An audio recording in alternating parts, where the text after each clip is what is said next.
Olá, tudo bem? Seja muito bem-vindo, seja muito bem-vinda. Eu me chamo Suzana e você está no canal Trama Tapete. Como estão as coisas aí? Por aqui está tudo indo. Eu com tosse, para variar. Ai, gente, eu acho que eu preciso passar em algum médico para saber se eu estou com a imunidade baixa, porque eu fiquei uns 3 meses, eu acho. Não, 3 meses é muito. Acho que eu fiquei uns 2 meses e pouco com uma sinusite infinita, sabe? Aquela sinusite que parece que não acaba nunca. Então, aí sarei, fiquei uma semana boa. Aí meu marido chegou em casa com a garganta ruim. Pronto, tô com a garganta ruim também. Só que eu fico com a garganta ruim, com o nariz, né, com coriza. O corpo parece que vai pedir demissão a qualquer momento. Então, estou aqui.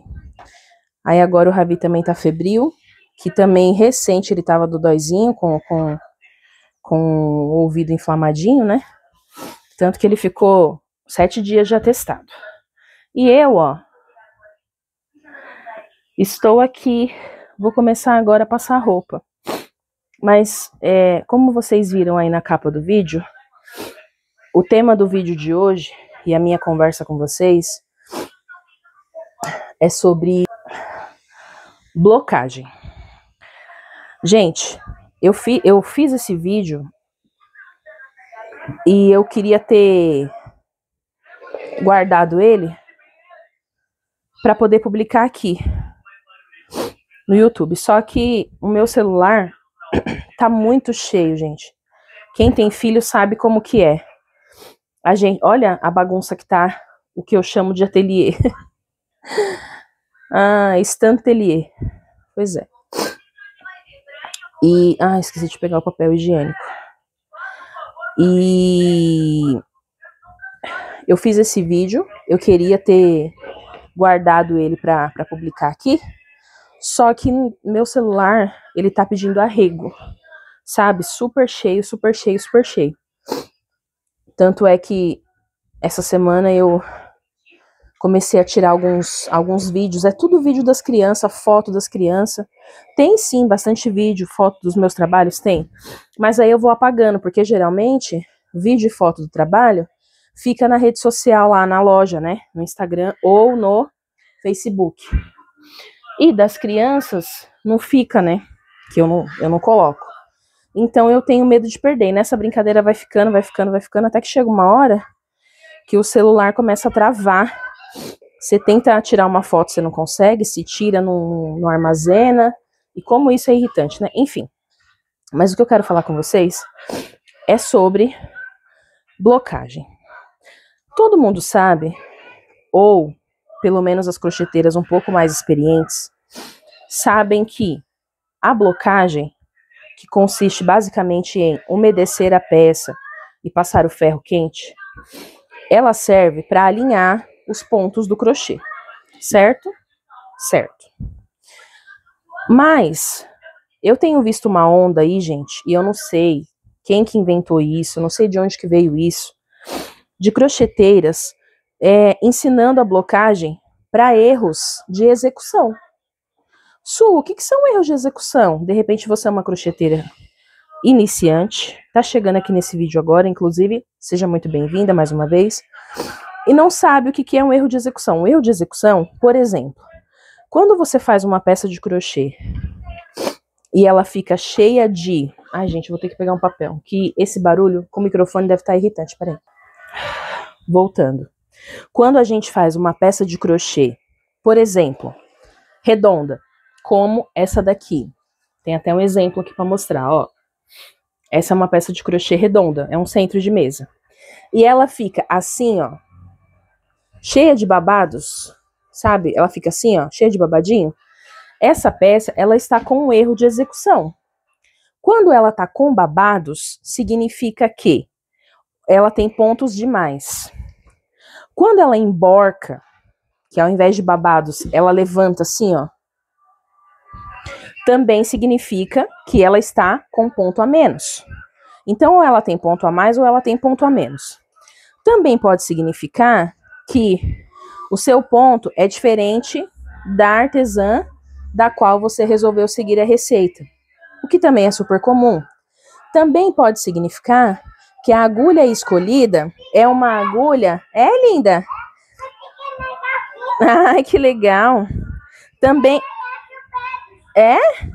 Também pode significar que a agulha escolhida não é compatível com o fio. Enfim, é erro de execução, gente. Não tem para onde correr. E o que eu tenho visto aí, né, são artesãs ensinando a passar o ferro quente sobre essas peças a fim de corrigir erro de execução, gente. Semana retrasada, sei lá, um dia desses, a gente não, né, é tanta coisa que a gente vê na internet que a gente não sabe nem que dia foi quando foi, mas eu sei que eu vi. Uma artesã fez um suplá no fio amigurumi e o suplá ficou embabadado. Claramente, visivelmente, qualquer pessoa que vê sabe que tem um pouquinho mais de experiência. Qualquer artesã, blá, blá, qualquer artesão que tenha um pouquinho mais de experiência, batendo o olho naquela peça, eu até compartilhei com umas amigas minhas, a fim de saber que eu não estava doida. Quando olha, sabe que aquilo ali está embabadado. E qual que é o problema de passar o ferro numa peça embabadada? Na hora, ela vai esticar. Se ela não tiver extremamente embabadada, ela vai esticar. Só que quando a cliente lavar, aí você embala, põe o cheirinho, põe a sua etiqueta, faz uma cartinha à mão. Pausa para tossir.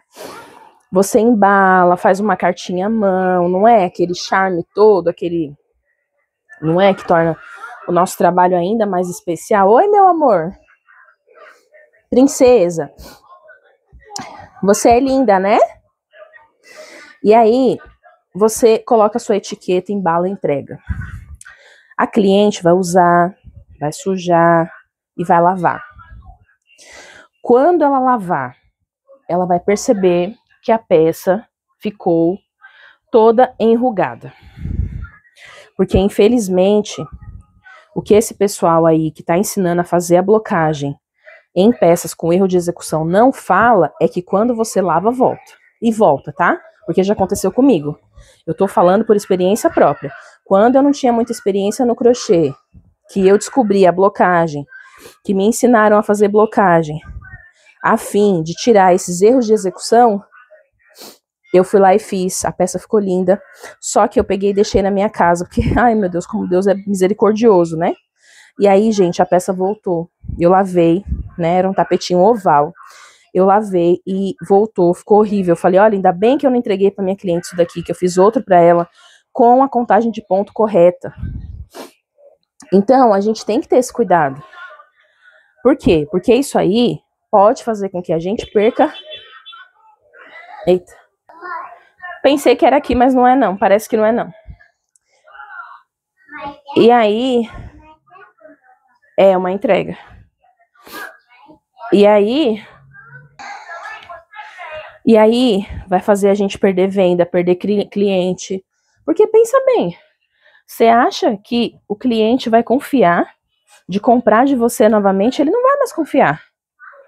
Entendeu? Então, assim, aí voltando a falar da moça lá, né? A peça dela tava toda embabadada, gente. Toda embabadada mesmo. O suplá era lindo, porém, estava com erro de execução. E aí, o que ela ensinou a fazer? Ela ensinou a fazer a blocagem. Ou seja, a blocagem é uma técnica incorreta? Claro que não. Claro que não, claro que não. Desde que usada para a finalidade correta. Qual é a finalidade da blocagem? Alinhamento dos pontos. Quando a gente faz o ponto de crochê, ele fica desalinhado, na maioria das vezes, porque a gente tá ali mexendo, estica, ó. Quando a gente vai crochetar, a gente tá aqui crochetando, essa mão segurando e a outra tá aqui passando a agulha. Esse movimento aqui, ó, faz a peça ficar torta. Geralmente square, a gente usa muito blocagem para alinhar o ponto de square. Outra, sabe uma coisa legal que você pode usar a blocagem? Quando você termina de fazer o seu crochê e você vai bater foto, às vezes ele tá amassado. Amassado. Não é emborcado, não é embabadado, amassado. e aí você quer tirar uma foto legal, bem bonita, sabe aquela foto bem marqueteira? Faz sentido você passar a sua peça. Agora, passar a peça para enganar o cliente, passar a peça para esconder um erro de execução, não é recomendado, gente. Não é recomendado. Então toma cuidado, sabe? Toma cuidado. Porque tá cheio de guru por aí, cheio de gente dando dica, aula, que a pessoa aprendeu ontem, sabe? Ontem. Começou a crochetar não tem um mês e já tá dando aula. E tem gente caindo, infelizmente tem gente caindo. Por quê? Porque quando a gente começa a crochetar, quando a gente começa... Que legal!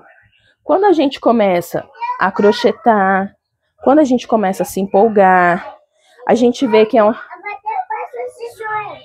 amor, então tem que tomar cuidado, né? Se a tesoura cair no pé, machuca, faz dodói. Quando a gente começa a crochetar, a gente se empolga, a gente começa a ver que os pontos são bonitos, que é uma técnica terapêutica, a gente se empolga, a gente quer vender, né? Só que aí dá aquele desespero, porque às vezes a gente tá começando, a gente faz a peça emborca tudo, vira um chapéu. Aí, ou então, pior, ela embabada, fica cheia de babado, parecendo aquelas saias, cheia de babado. E a gente não quer isso, a gente quer o crochê retinho. Então, como a gente não sabe o que fazer, a gente procura técnicas, como resolver esse problema. E aí tem crocheteiras, né, que ensina a fazer o correto. Olha, se a sua peça está embabadada, procure ver se não é excesso de ponta. Às vezes a gente erra na contagem. Era para fazer uma carreira sem aumento, a gente coloca aumento.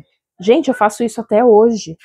As minhas amigas aí que me aguentam, porque eu mando mensagem para elas.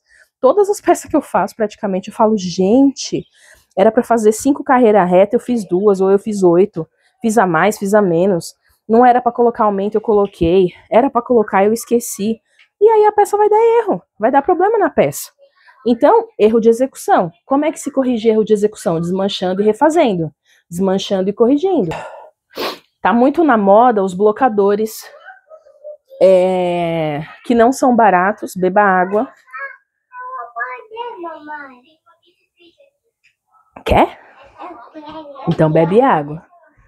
Faz bem pra você, pro seu corpinho.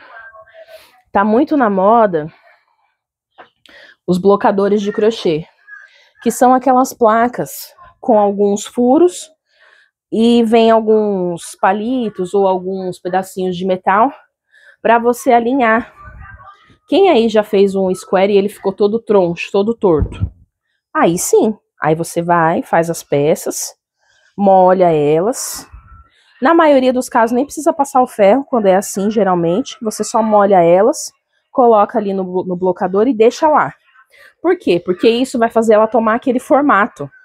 Vai fazer os pontos se alinhar. Basicamente, você está fazendo o encolhimento da peça. A blocagem é isso, gente, é o encolhimento da peça.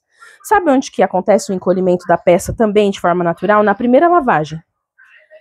Sabe? Quando a gente pega uma peça, lava, e na primeira lavagem você vê que o tamanho dela mudou, que o formato dela mudou. Então, a blocagem com o umedecimento e o calor que o ferro tem, ela vai encolher a peça. É só isso que a gente está fazendo. Você vê? Basta a gente saber o que a gente está fazendo, gente. E nós, enquanto artesãs mais experientes, eu tenho mais de 20 anos que eu faço crochê. Não tem mais de 20 anos que eu sou empreendedora no crochê, tá? Tem mais de 20 anos que eu faço crochê. Empreender não tem muito tempo. Mas tem uns 10 anos, mais ou menos, que eu empreendo com crochê. Não, tem um pouco mais. Tem um pouco mais. Que eu tive o estalo, né? Numa conversa com meu ex-padrasto. Ele disse pra mim, menina, por que você não faz esses negócios pra vender? E eu, será, né? Será? Sabe assim, aquela coisa do será? E aí fiz e aceitei minha primeira encomenda. E enfim, até hoje não parei mais. Mas é aquilo. Nós, enquanto artesãs mais experientes, nós temos que ter responsabilidade ao passar uma informação. Porque, veja bem, a gente pode estar prejudicando alguém, né? Então esse era o papo de hoje, tá? Blocagem não conserta erro de execução. Ela vai fazer uma maquiagem na sua peça. certo? Se ela estiver com erro de execução. Blocagem tem a hora certa para você usar, tá certo? Geralmente para alinhar os pontos, geralmente para quando você quer que a sua peça fique bem retinha, lisinha, que a gente terminou ali, o crochê tá um pouco amassado. Ó, essas peças que eu tô fazendo aqui, ó, olha essa peça como ela tá, ó. Tá vendo que ela tá amassada? Por quê? Porque ela está dobrada. Ela tá dobrada ali, esperando, ó. Ó como ela tá toda amassada. Essa é uma peça que vale a pena eu passar. Quando eu terminar, todas elas eu vou passar. Pra ficar bem alinhadinha, bem esticadinha. Mas se você olhar aqui, ó, não tem um erro de execução nessa peça. Nada, ó, tudo certinho. Pra isso que serve a blocagem. Não é pra consertar erro de execução, certo? Errou, minha filha, não tem jeito. Desmancha e refaz. E ó, é o melhor caminho. Porque a gente se estressa? Estressa sim. Mas, sabe uma coisa muito legal? Toda vez que a gente erra uma peça de crochê e a gente desmancha e refaz, parece que a gente está perdendo tempo. Mas, na verdade, a gente está ganhando experiência e ganhando tempo para as próximas peças que a gente for fazer. Porque uma vez que você entende a lógica do crochê, que ele precisa de ter a quantidade certa de pontos, que a agulha certa também é necessária, que tudo também tem a ver com a sua tensão de ponto. Às vezes, naquele dia, você tá mais... Aliás, eu vou fazer outro vídeo para falar sobre tensão de ponto. Se você chegou até aqui, um beijo para você e até o próximo vídeo.